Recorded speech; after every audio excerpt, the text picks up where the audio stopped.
As assistant commissioner से मैं resign करके आया हूँ, क्योंकि मैं हमेशा एक बात कहता हूँ कि हमेशा अपने सपने, अपने लक्ष्य, अपने जो इरादे हैं उसके प्रति ही दृढ़ निश्चयी होना जरूरी है।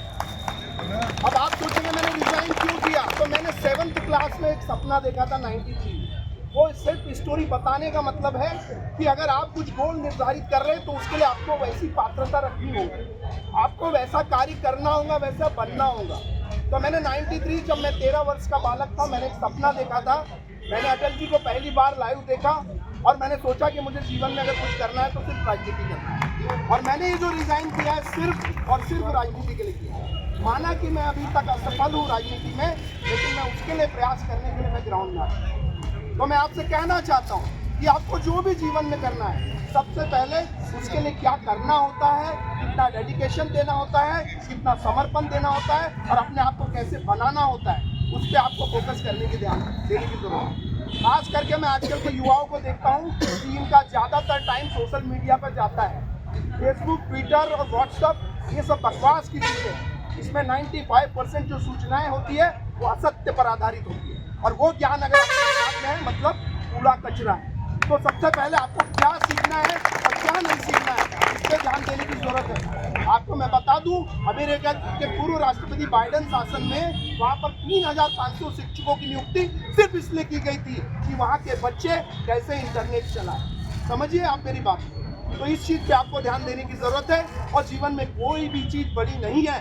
मैं आपको बता दूं, इस देश की महामहिम राष्ट्रपति हम जैसे परिवार की है, महामहिम द्रौपदी मुर्मू जी जैसी। हमारे देश के महान प्रधानमंत्री, यशस्वी प्रधानमंत्री श्री नरेंद्र मोदी जी भी हम जैसे आम परिवार के लोग हैं। तो जब इस देश का राष्ट्रपति और प्रधानमंत्री आम घर से बन सकता है, तो आप तो सिर्फ क्या बनना जा रहे हैं, आप एसआई बनना चाहते हैं, कांस्टेबल बनना चाहते हैं, आप डीएसपी बनना चाहते हैं, बहुत बड़ी बात है। आप सब बन जाएंगे, लेकिन तब बनेंगे आप जब आप अपने लक्ष्य के प्रति समर्पित रहेंगे। बस मैं एक दो उदाहरण के साथ अपनी बात को समाप्त करूंगा। 128 वर्षों के ओलंपिक के इतिहास में सबसे ज्यादा मेडल जीतने वाला कौन है, बताइए? किसी को पता हो तो? अमेरिकन तैराक माइकल फेल्प्स। माइकल फेल्प्स जब 28 मेडल जीतते हैं, जिसमें 23 गोल्ड मेडल रिकॉर्ड है, कोई करीब नहीं है, लगभग 100 साल तक ये रिकॉर्ड नहीं टूट पाएगा। 8 और 9 gold medal last, second last. उसको पत्रकार कहते हैं, पूछते हैं कि आपने कैसे उपलब्धि हासिल की, तो उसने कहा सिर्फ अभ्यास, सिर्फ अभ्यास और सिर्फ अभ्यास। तो कहता है ये तो दुनिया करती है अभ्यास, आपने मेरी पूरी बात नहीं सुनी मिस्टर जेंटलमैन। मैंने लगातार 7 वर्षों तक अभ्यास किया है, कोई दिन नहीं, कोई रात नहीं, कोई छुट्टी नहीं, कोई पार्टी नहीं, कोई शादी, नथिंग एनीथिंग, सिर्फ और सिर्फ अभ्यास। और उस अभ्यास के दम पर उन्होंने 4 ओलंपिक में पार्टिसिपेट किया और 28 मेडल जीते, जिसमें बीजिंग का 8 गोल्ड जीतना वो वर्ल्ड रिकॉर्ड है कि एक ही ओलंपिक में उन्होंने 8 गोल्ड जीते।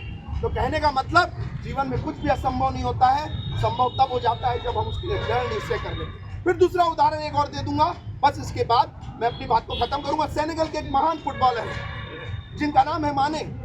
वो इतने बड़े फुटबॉलर है, करोड़ों रुपयों की संपत्ति है, लेकिन जब उनका मोबाइल एक बार देखा तो वो टूटा फूटा हुआ था, उस पर प्लास्टिक लपेटा हुआ था।